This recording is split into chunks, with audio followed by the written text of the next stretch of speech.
Bonjour, le TD sur l'éolienne en cinématique, statique, cinétique et dynamique. Donc, nous allons commencer par la partie cinématique. Donc, vous avez ici comment, le TD, le texte sur l'éolienne. Donc, tout d'abord, le schéma cinématique sur lequel on va revenir après. Donc, vous avez tout d'abord ici une liaison pivot entre le corps de l'éolienne qui va orienter l'éolienne par rapport à un axe vertical. Donc le corps sera numéroté 1. Vous avez ici une petite ailette à l'arrière, ce qui veut dire qu'en fait le plan XZ déjà est plan de symétrie pour le solide 1, c'est indiqué plus loin dans l'énoncé. Et vous avez ensuite la partie principale ici de l'éolienne qui est donc la pale numéro 2, qui va être en rotation autour de l'axe X1 égale X2. Donc la pale sera modélisée dans l'exercice par un cylindre, qui est ici, le solide 2'. Et ici, bon, on a une barre 2, mais en fait, si vous regardez la figure ici, ça sera tout simplement une plaque rectangulaire d'épaisseur nulle. Bon, ça, ce sera important pour la partie cinétique. Le paramétrage, nous avons tout d'abord ici un angle alpha qui paramètre la pivot, ou qui positionne le corps 1 de l'éolienne par rapport au bâti. Et nous avons ici donc l'angle bêta qui va positionner donc la pale par rapport au corps de l'éolienne et qui paramètre la pivot ici. D'accord? Donc tout ça est indiqué dans l'énoncé qui est ici. Vous avez ensuite la matrice d'inertie, bon, on verra dans la partie cinétique. Donc là, on va s'intéresser uniquement à la partie cinématique. Donc rédiger figure plane, qui modifie les changements de base, trouver des vecteurs rotation, rédiger le graphe des liaisons, exprimer les tenseurs cinématiques et déterminer la vitesse de G2. Bon, on rajoutera même l'accélération du point G2 de 2 par rapport à 0 en plus. Voilà. Donc j'ai préparé ici le schéma cinématique en couleur. Alors sur ce diapo. Donc vous avez, donc, comme on vient de dire à l'instant, le bâti, je l'ai mis en bleu, avec le repère 0 d'origine A, x0, y0, z0. Nous avons ensuite le solide 1, qui est le corps de l'éolienne. Repère 1, donc centré en A, x1, y1, z1. D'où le premier changement de base, qui est ici. Donc on passe de la base fixe 0, bleu, à la base 1, rose, donc 1, d'un angle alpha autour de l'axe Z0 égale Z1. Nous pouvons donc en déduire directement, je vais l'écrire ici, parce que c'est demandé, que le vecteur rotation est donc égal à alpha point Z1 ou Z0. Puisque l'axe de rotation, ça tourne bien autour de la droite orthogonale, donc à l'écran, où dans le changement de base, le vecteur Z0 est égal à Z1, donc ça veut dire Z0 égale Z1, et la dérivée de l'angle, donc alpha point, définit la vitesse angulaire. Deuxième changement de base. Nous tournons ensuite autour de l'axe X1. Donc X1 ici. Donc ça, c'est la rotation de la pale par rapport au corps de l'éolienne. Si on tourne autour de l'axe X1, nous allons avoir ici l'axe de rotation qui sera X1 égale X2 orthogonal, donc à l'écran. Et nous pouvons mettre en place le changement de base, de la base 1 à la base 2, d'un angle bêta. Y1 est donc transformé en Y2, Z1 est donc transformé en Z2. Conclusion, nous pouvons donc affirmer que le vecteur rotation oméga de 1 est égal à bêta point X1 ou X2. X1, X2. Donc ce qui répond donc à la première question. Donc changement de base, vecteur rotation, c'est fait. Au niveau du graphe des liaisons, nous allons avoir le graphe suivant. Nous constatons, en noir, que rose est en contact avec bleu ici, et que vert est en contact avec rose ici. Conclusion, nous avons donc une liaison ici entre 0 et 1, en première liaison, puis une liaison ici entre 1 et 2. 2 n'est pas en contact avec 0. Nous avons donc affaire à un graphe fermé, Donc on dira que c'est une chaîne de solides fermés, pardon, ouvert, qu'est-ce que je raconte? Nous avons donc un graphe ouvert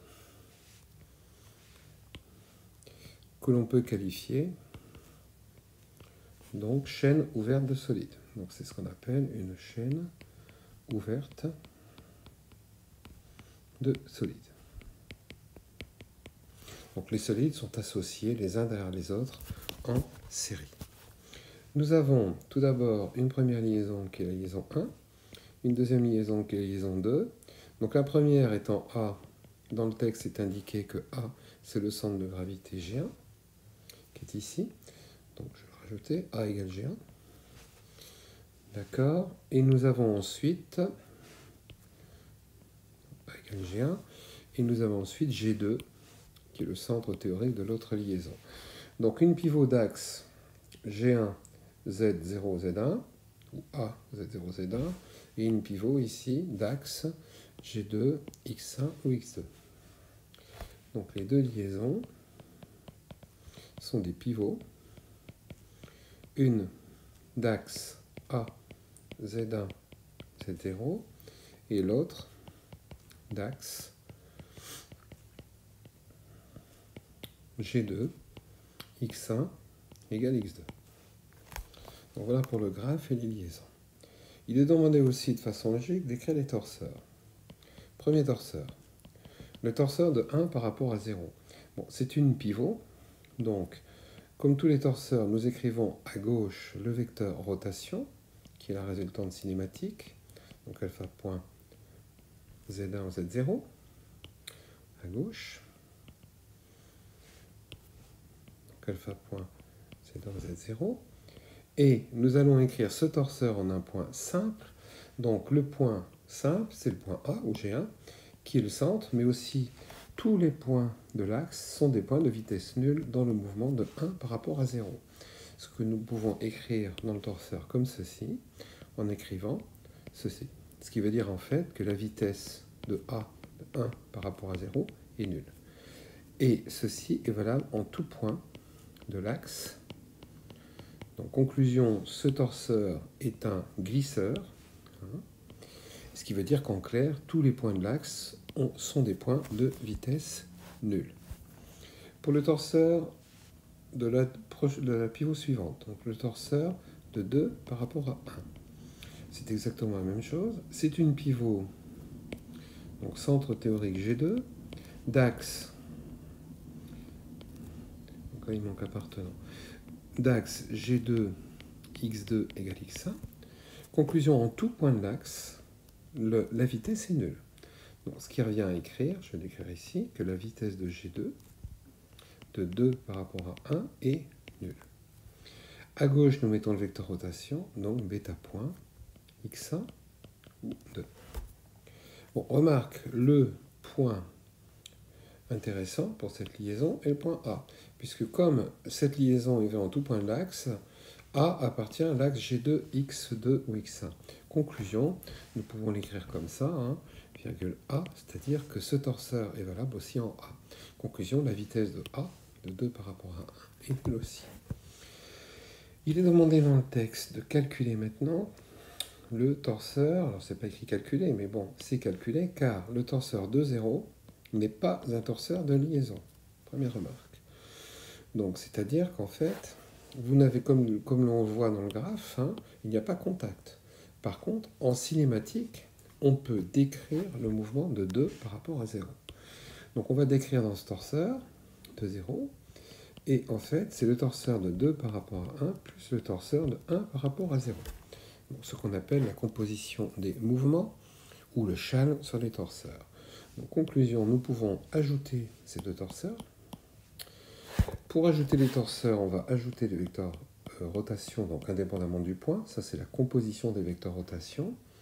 Et pour ajouter des vecteurs vitesse, il faut que ça soit obligatoirement fait au même point. Mais on a constaté que les deux torseurs étaient valables en A. C'est-à-dire que le point est très particulier, le point A est très particulier, c'est l'intersection des deux axes de rotation. Conclusion, nous pouvons écrire ce torseur directement.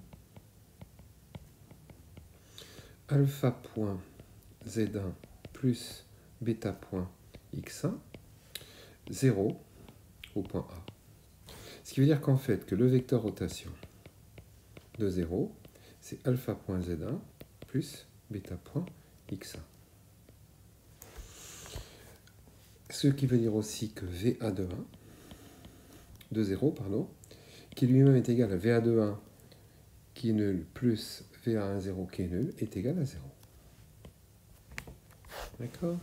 Bon, on peut utiliser les notations colonnes, hein. Moi je n'aime pas beaucoup dans les calculs, en écrivant que nous avons alpha point 0 bêta point, car là nous sommes dans la base 1, donc il faut le préciser. Par contre, si vous l'écrivez verticalement, il faut écrire la base. Et 0, 0, 0 au point A. La notation comme ceci est beaucoup plus synthétique que celle-ci, même si c'est la même, hein, et elle a un énorme avantage, c'est que la base est dans le torseur.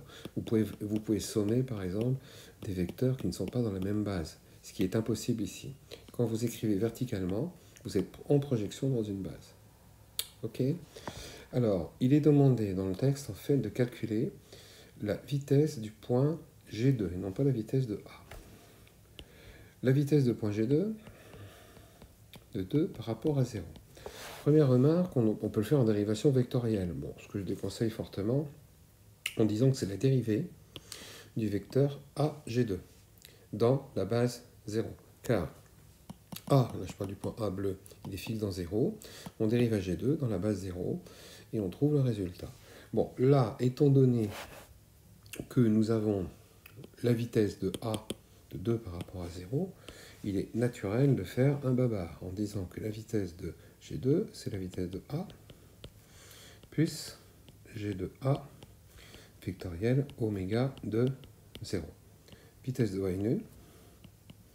G de A, donc là il faut reprendre l'énoncé, la distance G de A qui est ici, dans l'énoncé, donc je ne vais pas prendre l'autre diapo, c'est la longueur est notée L, donc c'est moins L suivant x1 ou x2. Donc nous trouvons directement moins L x2 ou x1, vectoriel oméga de 0, qui est égal à alpha point z1 plus bêta point x1. Et quand on développe ce calcul, on voit immédiatement que x1 égale x1 est nul, donc bêta point n'intervient pas, et x1 vectoriel z1, xz c'est l'inverse du sens direct, donc c'est moins y1. Nous trouvons donc L alpha point y1. Donc voilà, la vitesse de G2, de 2 par rapport à 0, c'est L alpha point y1. Bon, remarque importante, hein, l'axe de rotation étant comme ceci, donc vertical. Hein. Vous avez ici donc le point A. Vous avez donc, suivant un rayon, le point G2. Le rayon ici est appelé L. Et on tourne ici à une vitesse angulaire alpha point. Bon, le vecteur rotation est suivant cet axe. Hein. Nous avons ici, donc par rapport à tout ce qu'on vient de voir, là, le vecteur unitaire. Bon, je vais mettre peut-être des couleurs. Nous avons ici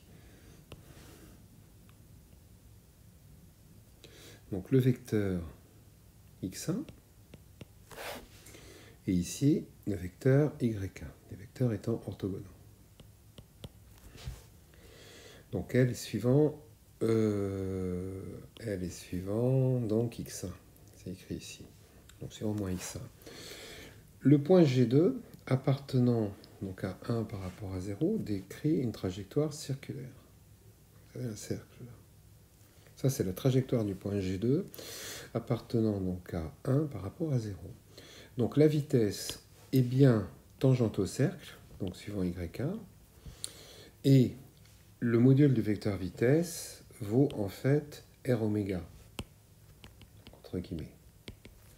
R, c'est bien L, c'est le rayon, et oméga, c'est bien alpha point, c'est la vitesse angulaire. Donc tout ceci est très logique. Si on calcule maintenant, donc j'ai rajouté cette question hein, qui n'était pas posée, l'accélération. Bon, pour calculer une accélération, il n'y a pas de bavard, là, on dérive le vecteur vitesse.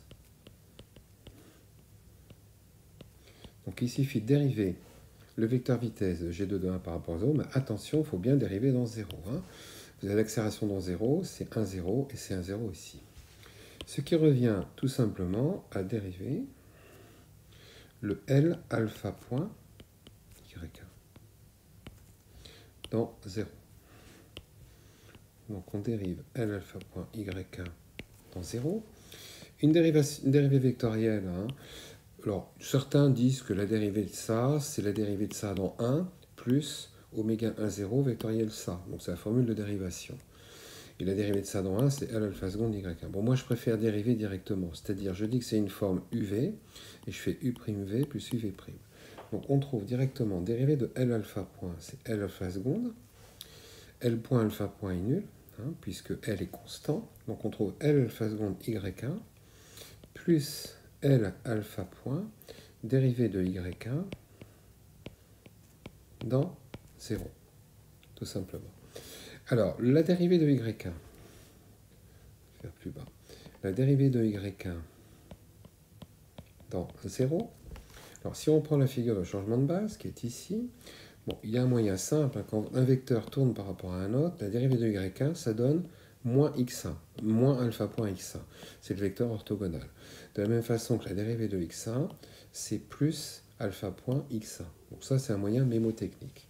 Si on veut le démontrer, on prend la formule de dérivation généralisée qui dit que la dérivée de y1 dans 0, c'est la dérivée de y1 dans 1, je ne l'écris pas, elle est nulle, plus oméga 1, 0 vectorielle y1. Oméga 1, 0 vaut alpha point z1.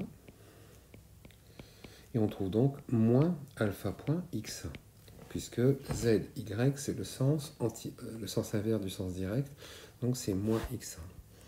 Bon, pour cet exercice, nous n'en avons pas besoin, mais nous en aurons besoin pour la suite, pour la cinétique. Si on dérive x1,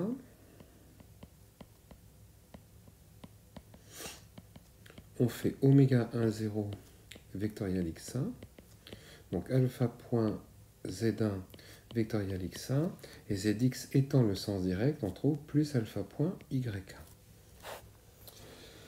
Alors, si je recopie maintenant ce résultat ici, nous trouvons donc que l'accélération, c'est L alpha seconde y1 moins L alpha point carré,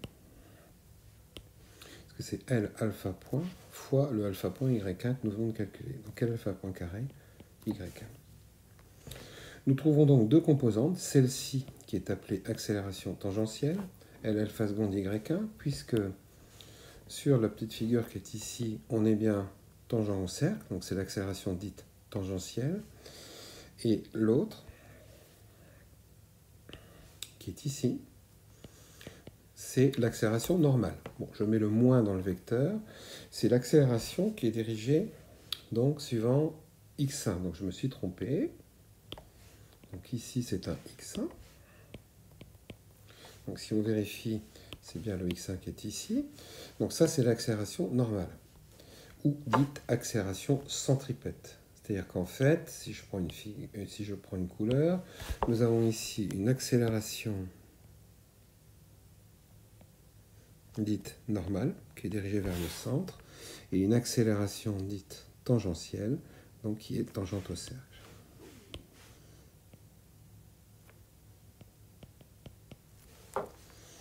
Alors, pour rappel, donc je vais l'écrire ici, l'accélération tangentielle, donc son module, hein, c'est L alpha seconde.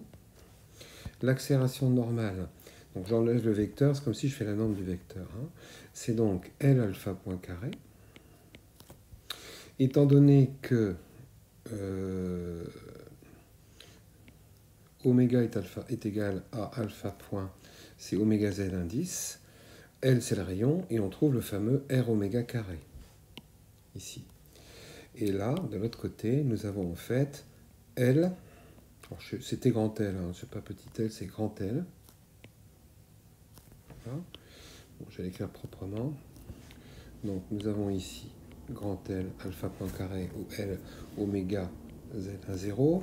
Ici, donc, nous avons donc, L alpha seconde, qui est en fait L fois oméga point, puisque, donc oméga z 1 0, puisque Okay, on voit ici, le oméga, là c'est rotation autour de Z, 1, 0.